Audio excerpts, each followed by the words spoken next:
എന്തായാലും പറഞ്ഞതിനേക്കാളും നേരത്തെ ഞങ്ങൾ അഷുർ ചെയ്തതിനേക്കാളും അല്പം അധികമല്ലാതെ പുറകോട്ട് പോകും. ഇപ്പോഴത്തെ ഓണത്തിന്റെ സാഹചര്യത്തിൽ നമുക്ക് എല്ലാവർക്കും നൽകാനുള്ള കാര്യങ്ങളെല്ലാം നൽകുക എന്നുള്ളത് ഗവൺമെന്റ് അക്കാര്യത്തിൽ അത് പ്രതിജ്ഞാബദ്ധമാണ്.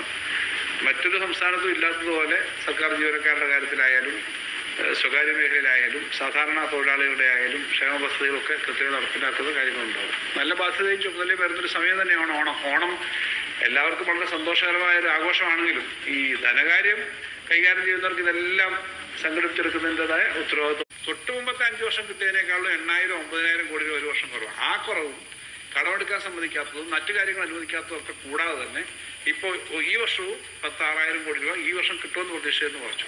ഞാൻ അടുത്ത ദിവസം കേന്ദ്ര ധനകാര്യമന്ത്രിയുടെ ഒരു അപ്പോയിൻമെന്റ് ചോദിച്ചിട്ട് കാണാനായിട്ട് പോകുന്നുണ്ട്.